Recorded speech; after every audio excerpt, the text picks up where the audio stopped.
नमस्कार,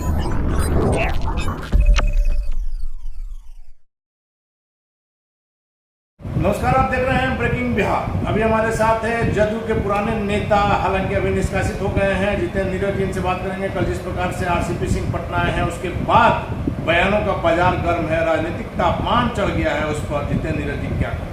कल जिस प्रकार से जितेंद्र नीरज जी आरसीपी बाबू का पटना आगमन हुआ, मंत्रिमंडल से त्यागपत्र देने के बाद, वो जो भीड़ थी एयरपोर्ट पर, वो बुलाई हुई भीड़ नहीं थी। कैसे बुलाई हुई थी? देखिए, आरसीपी सर के आने का कोई प्रोग्राम पहले से तय नहीं था।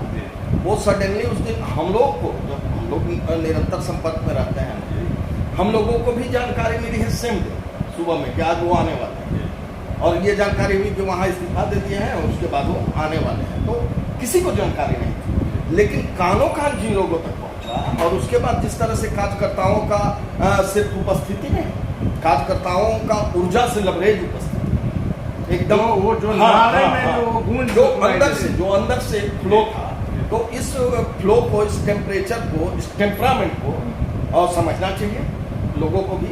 और हम लोगों को तो अच्छा लगा कि ये कोई साधारण नहीं। लेकिन जितेंद्र नीरज जी, जिस प्रकार से आरसीपी बाबू आए, उसके बाद जो बयानों की झड़ी लगी है, उन्होंने कहा कि मैंने अपनी मेहनत से इस मुकाम को हासिल किया है। तो उसके तुरंत बाद आपने देखा होगा कि जदयू की तरफ से प्रवक्ता का जो बयान आया कि कुछ भी मेहनत नहीं, जो भी आपने पाया है मुख्यमंत्री जी की कृपा से पाया। एक चीज अनिल जी ने बताया, बहुत तकलीफ होता है, राजनीति का स्तर इतना भी गिर जाएगा। अब हमने संयोग से देखा था, जिस प्रवक्ता की बात आप कर रहे हैं, जिनका बयान चल रहा था, छात्र जीवन से हम उनको भी देखते रहे हैं, छात्र संघर्ष का हम समझते थे आदमी कर्मठ कार्य करता है। लेकिन कल जो उनको हम बोलते हुए देखे, तो दो चीजें हमको लगा।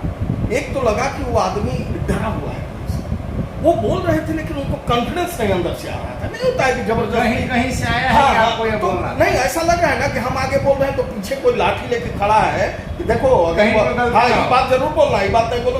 तो देखिए, हम ज्यादा नहीं बोलेंगे भाई, प्रवक्ता का पद है, प्रवक्ता का मतलब ही थोड़े होता है, या किसी पद का ही मतलब थोड़े होता है कि हम जो है अपने सिद्धांतों से, अपने ये से समझौता कर लें। तो बड़ा हमको दुख हुआ कि एक कार्यकर्ता किस तरह से किसी प्रेशर में।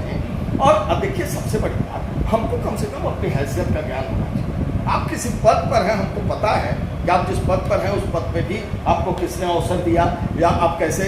तो भाई, हमको इतना ज्ञान होना चाहिए कि हम क्या बोल रहे हैं, और हमको ये समझ भी होनी चाहिए कि हम किसके खिलाफ हम किसके खिलाफ होंगे। अरे भाई, हास्यास्पद लगता है। अब आपकी हैसियत है, आपसे अब क्या, अब इन चीज़ों पर राजीव हमारे प्रवक्ता हैं, हम लोगों की टीम से नानी का, जिसका भी हम सुन रहे थे, वो इनको बोल रहा था। हम इन पर ज़्यादा नहीं टिप्पणी करेंगे। अब इनको क्या टिप्पणी करें, बेचारे किसी दबाव में थे, अब पार्टी में रहना है। वो है ना कि अगर भारत में रहना है तो वंदे मातरम होगा। अगर इस तरह की कोई बाध्यता उनको होगी तो भाई उनको मुबारक। हम जैसे कार्यकर्ता जो हैं इन चीज़ों को पसंद नहीं करते हैं, तो हम उनसे भी आग्रह करेंगे कि भाई राजनीति करना है तो थोड़ा मोरल बचा के, थोड़ा अच्छा नहीं। जितेंद्र नीरज जी अभी इस पर भी आएंगे, आरसीपी सिंह की क्या भूमिका रही, किस कद के नेता रहे खास करके जदयू में। लेकिन उसके पहले एक आपकी जदयू की जो आपकी पुरानी पार्टी रही है, उसमें एक नेत्री हैं डॉक्टर रिंकी कुमारी। रिंकू कुमारी, हाँ, उन्होंने आज एक फेसबुक पर अपने डाला है उपेंद्र कुशवाहा जी को लेकर कि आपकी क्या हैसियत है। बड़ा हास्यास्पद टाइप लग रहा है।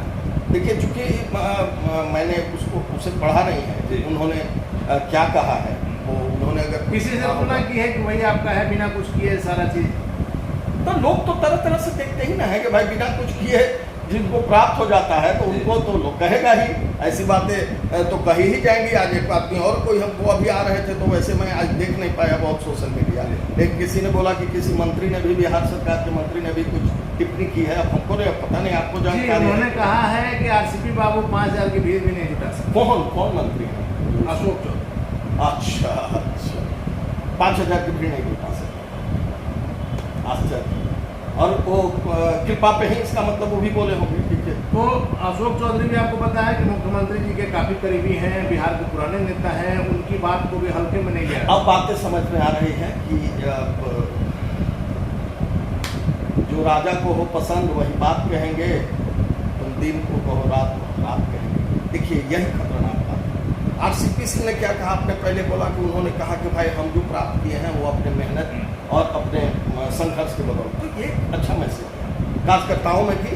और देखिए अनिल जी, मैं आपको बताता हूँ कि जीवन में जो कोई भी अगर कुछ हासिल करता है तो वो अपनी मेहनत के बदौलत हासिल करता है, अपने पुरुषार्थ के बदौलत हासिल करता है। लेकिन ये नया ट्रेंड डेवलप, लेकिन राजनीति में क्या आरसीपी बाबू को मुख्यमंत्री नीतीश कुमार पकड़ के नहीं लाए? राजनीति में पकड़ के तो बात की राजनीति की बात है। अब बोलने वाले जो लोग बोल रहे हैं, अब उनके बारे में भी बोलेंगे तो बातें बहुत दूर तक चली जाएंगी। लेकिन जहां तक सवाल आरसीपी बाबू का है, तो आरसीपी बाबू तो तब से राजीव गांधी जब प्रधानमंत्री हुआ करते थे, राजीव गांधी के क्षेत्र में जब पहली पोस्टिंग इनकी हुई थी तब से बेनी प्रसाद वर्मा जी के साथ रहे, कल्याण सिंह जी के भरोसेमंद रहे। कल्याण सिंह जी ने तो इनको कंप्यूटर सिंह तक की उपाधि दी थी, इनको कंप्यूटर सिंह कहते। तो क्या ये सब कुछ कृपा का था? और फिर जो मुख्यमंत्री जी तब जब केंद्र में मंत्री हुआ करते थे, तो इनकी पहली मुलाकात हम समझते हैं बेनी प्रसाद, जो जानकारी है वर्मा जी के ही हुई थी, और इनसे प्रभावित होकर के वो आग्रह किए थे कि भाई आप हमारे साथ समय दीजिए। इन्होंने सहमति दी थी, एक जिला के एक प्रदेश के थे। और उसके बाद जब वो केंद्र में मंत्री रहे लंबे समय तक, तो लगातार उनके पीछे साया की तरह हरिये में मुख्य भूमिका में रहे।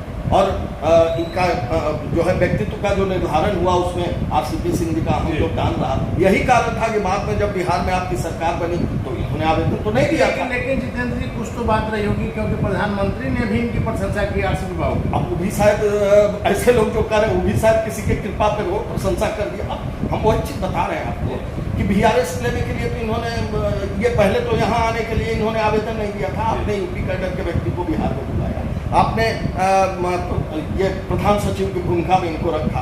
और अनिल जी, आप एक चीज ईमानदारी से बिहार की जनता आज भी मानती है, सब लोग पक्ष विपक्ष सब लोग कहते हैं कि नीतीश कुमार जी का वो प्रथम 5 वर्षीय शासन था, वो सबसे शानदार था, अतुलनीय। और उसके बाद से आज तक जो चल रहा है शासन, तो हम उसी 5 साल को ढोल बजा बजा के बता रहे हैं। तो वो 5 साल जो था जंगल राज के खिलाफ सरकार बनी थी, वो 5 साल जो महत्वपूर्ण 5 साल थे, उस 5 साल की पटकथा लिखने में, उस 5 साल के परिकल्पना करने में जिस व्यक्ति का अहम रोल था, उस व्यक्ति का नाम आरसीपी सिंह। तो यही बात तो आ रही है ना कि जिस जदयू में मुख्यमंत्री के बाद आरसीपी सिंह की बात होती थी कि नंबर 2 के नेता हैं, नंबर 2 की हैसियत है, एमपी एमएलए आरसीपी बाबू बनाते थे, और आज आरसीपी बाबू खुद अपने एक सीट के लिए ये स्थिति। देखिए, चीजों को समझिए, नंबर 2 का नेता किसी के कह दे तो भी कोई कृपा से नहीं बन जाता है।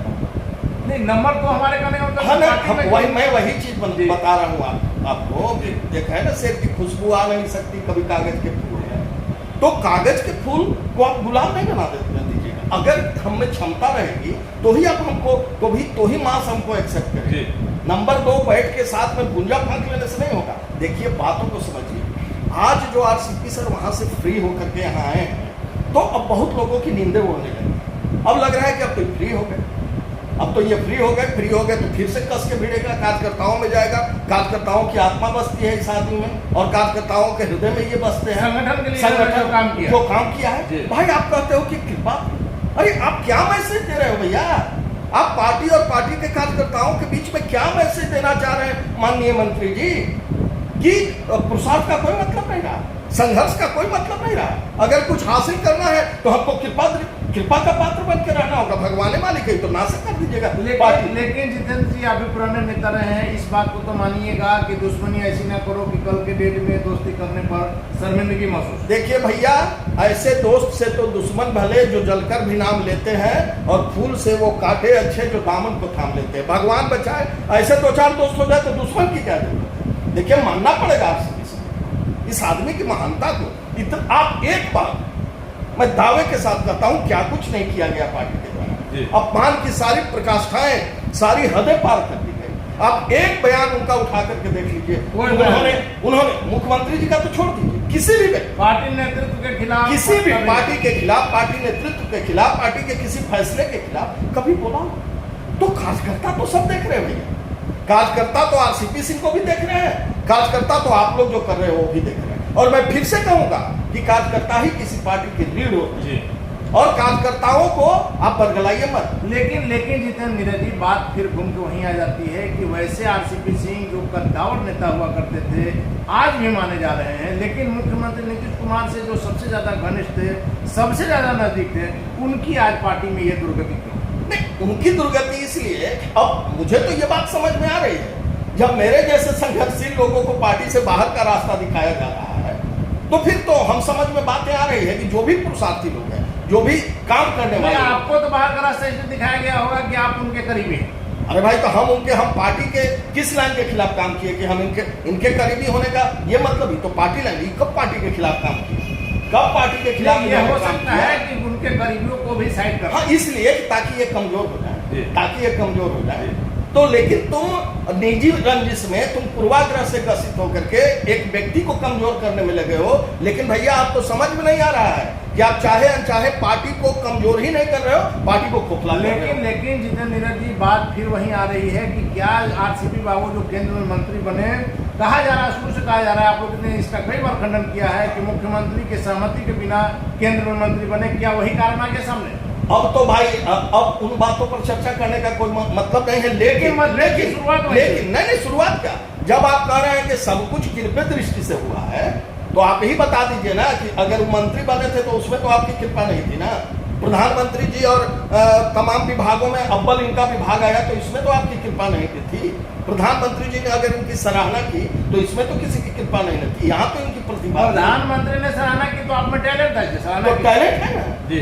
तो इस टैलेंट को आप कैसे भूल रहे हो, जो 22 साल की उम्र में एक बड़े अधिकारी के रूप में देश में अपना स्थान। लेकिन जितेंद्र नीरज जी, पिछले इंटरव्यू में भी आपने नहीं माना था कि जदयू का जो ऊपर का नेतृत्व है, राष्ट्रीय अध्यक्ष ललन बाबू है, नीतीश कुमार जी हैं और आरसीपी बाबू हैं, तो इन तीनों में कहीं ना कहीं दूरी इतनी बढ़ गई है कि अब दोस्ती की कोई संभावना। भैया, ये पार्टी आप लोग चला रहे हो कि निजी दुश्मनी मिटा रहे हो, किस बात की लड़ाई है आप ये तो बताओ ना।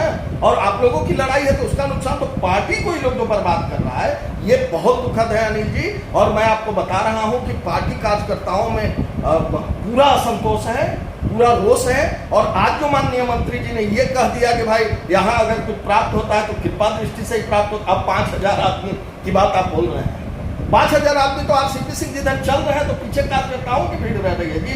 कल एयरपोर्ट पर जिस प्रकार की भीड़ थी, तो वो आरसीपी सिंह ने निमंत्रण दिया। 5000 की बात आप कर रहे हैं माननीय मंत्री जी, आप किस मापदंड की बात कर रहे हैं? आपके बारे में बताएं, आप किस पृष्ठभूमि से आए हैं। असल में उन लोगों का पृष्ठभूमि रहा है, वो जिस कल्चर के लोग हैं। आरसीपी बाबू का अगला कदम क्या हो?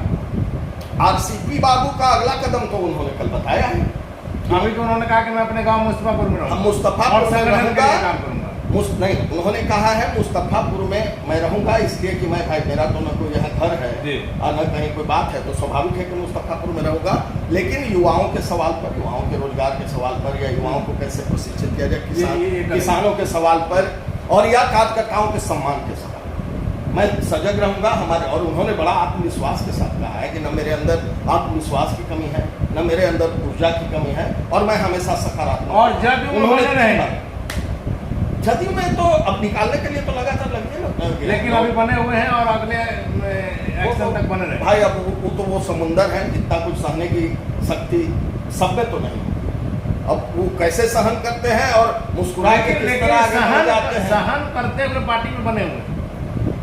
अब जब इस पर भी वो नहीं बोलेंगे तो हो सकता है लोग कहें कि अब घर चल के उनको पार्टी से एकदम बिहारों से बाहर निकाल देगा। घर से निकालिए दिया लोग, पार्टी से निकाल देगा, बिहार से निकाल दे, क्या करना चाह रहे हैं लोग भगवान। आखिरी सवाल है कि जिस प्रकार से आपने देखा होगा बिहार के कद्दावर नेता रहे नरेंद्र सिंह की मृत्यु हो गई है, और मुख्यमंत्री जी यहाँ विधानसभा में गए थे, लेकिन उनके गांव जमुई में जो उनका गांव स्थित है वहाँ मुख्यमंत्री जी नहीं गए। इस पर आप क्या कहें? अब देखिए, अब तो आप एक ऐसा सवाल कर दिए, बहुत सारे लोगों ने हमसे फोन कर दिया। देखिए, हम लोग तो एक समाज से भी जुड़े हैं, क्षत्रिय समाज के खास करके वर्करों ने, ये बात कहना कितना उचित होगा पता नहीं, लेकिन आप बोल रहे हैं कि जमुई नहीं गए। हमको तो लोग सवाल रोज करते रहा कि हॉस्पिटल में नहीं गए, ये हॉस्पिटल में मिलने नहीं गए।